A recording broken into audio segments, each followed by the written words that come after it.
Hey everyone, Art Burns here, wishing you well. I hope you're having a great day. It feels good to be outside. The wind is starting to kick up again, so I'm going to see how it goes. If it gets too loud, I'll have to go inside and redo this. But hopefully, you're watching this, which means that I got through the whole video.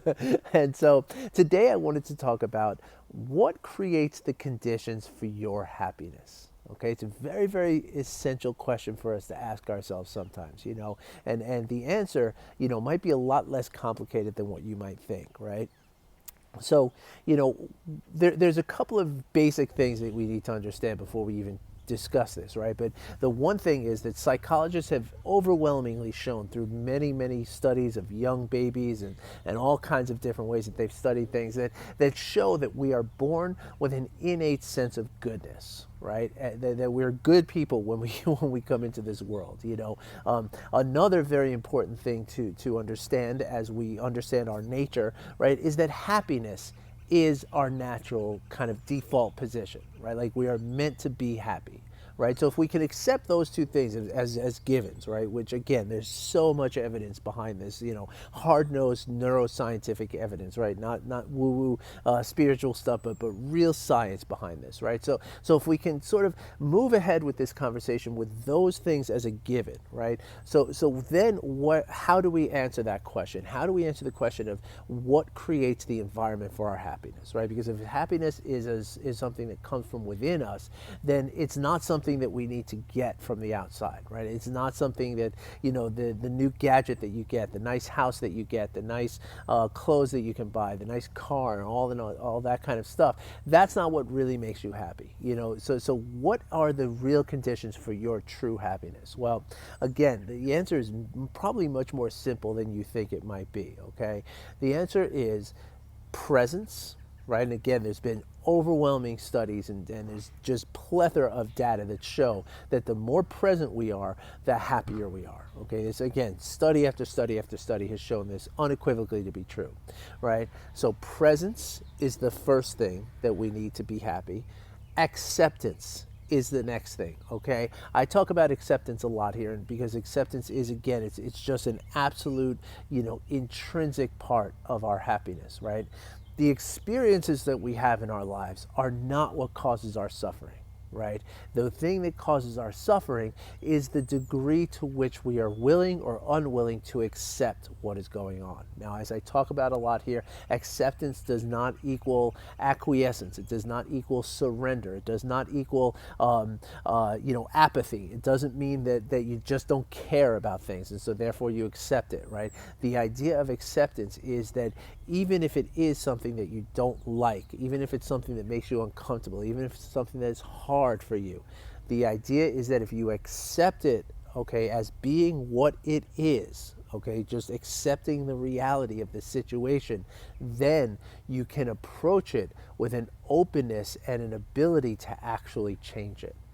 So again, in order to make ourselves happy, right, in order to create conditions for ourselves to be happy, therefore acceptance is an enormous, enormous part of this, okay? And in my mind, the third thing that creates the conditions for happiness is compassion, right?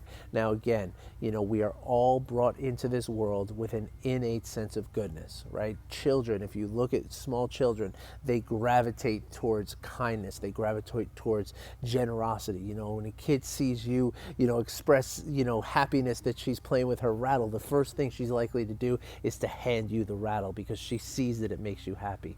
That is how we are brought into the world. That is our true nature, right? So these things, presence, acceptance, and compassion, are not things that we have to inject into ourselves and to learn how to do. We have to learn ways in which to uncover these things and ways in which to allow these things to flourish within us. And when we do that, we really do create the conditions for true happiness, right? When we can, again, when we are present, we are not thinking about the things in the future and we're not thinking about the things in the past, and that means that we're not creating stress out of those things, right? Because when we start thinking about the bills that we have due, or the holidays coming up, or the milestones in our lives that we're not sure if we're ready for or not, that's when we create fear, right? And fear is the opposite of happiness, right? You can't be happy and afraid at the same time, and you can't be afraid and happy at the same time, right? Those two things are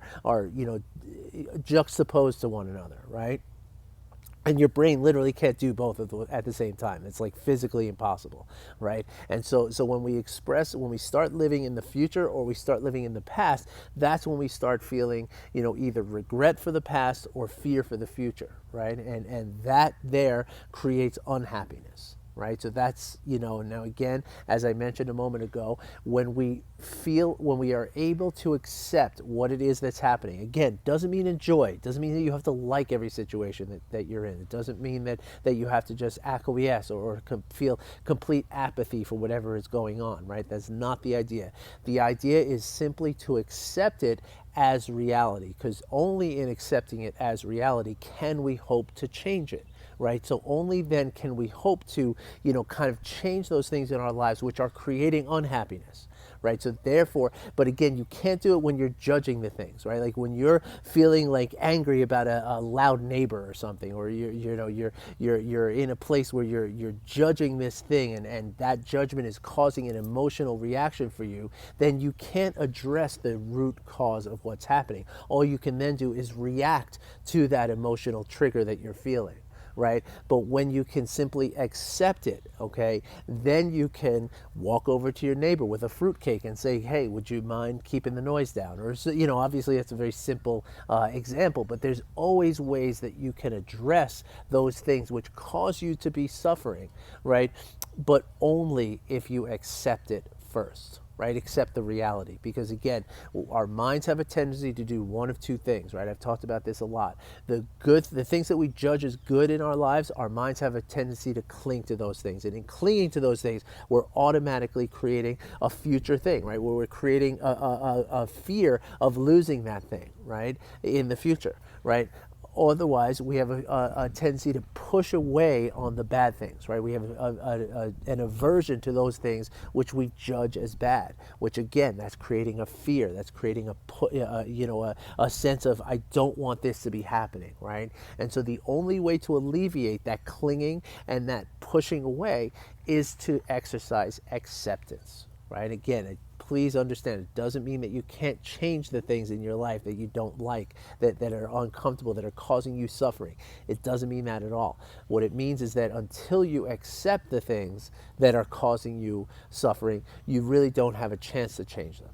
All right. And then finally, once again, compassion, right? There's so much evidence to show. And again, this is not woo-woo, spiritual stuff. This is hard-nosed science that shows that the more we are compassionate, the more we are happy, right? Because compassion is the way that that's the root of our existence, right? Is compassion. We are meant to care for others. We are meant to care about each other, and we're meant to try to help one another, right? And that's why, there's been many studies showing that people who volunteer their time to help others, they are more happy. The people who are in love are more happy, and again, the thing that takes away from your happiness is fear, and compassion is the opposite of fear, right? Fear is the opposite of compassion. You cannot do the two things at once, okay? So there's there's lots of different exercises you can do around presence and acceptance, and I'll be getting into those in the next, upcoming videos. But today I wanted to talk to you about a practice that really relates to the things I was talking about the last couple of days, right? Which is this, this programming that we have in our minds, right? Or in our, this sort of prism through which all of our experiences pass, right? When we can bring awareness to these experiences, or to this prism that influence these experiences, right? And creates either happiness or unhappiness, as a default mode, right? When we can bring awareness to these things, right, we can then start to understand them in a way that we can sort of work with this knowledge to enable us to, again, accept and be present with the things that maybe make us unhappy as a result of this programming, right? But a really important thing that you can do to sort of, neutralize the effects of this programming and to really allow yourself to release yourself and to forgive yourself for the actions you may have taken in your life because of this programming. Okay, one of the greatest things you can do is practice self-compassion. Okay, and in fact, there's a very, very strong arguments that unless you can feel compassion for yourself, you really can't feel it for anyone else. And so today, I'm going to post a link in the comments here of a meditation that I recorded on self-compassion. I want you to try it. Just listen to it. Okay, you don't have to get into any fancy kind of meditation thing. Just listen to the audio and follow along with it. Okay, and you might be amazed at how good it feels to express compassion for yourself, because again, as we lose our sense of compassion throughout our lives, that sense of compassion that we were born with, as we start to lose that through through life basically beating us up, and giving us, lots of problems and stuff, as we lose that compassion, the first one we lose it for is ourselves, and that's the most important one to get it back for. So I hope you enjoy that meditation. I really appreciate you listening to this video and watching this video, and I want you to know that I wish you well. All right, everybody, take care and have a great day.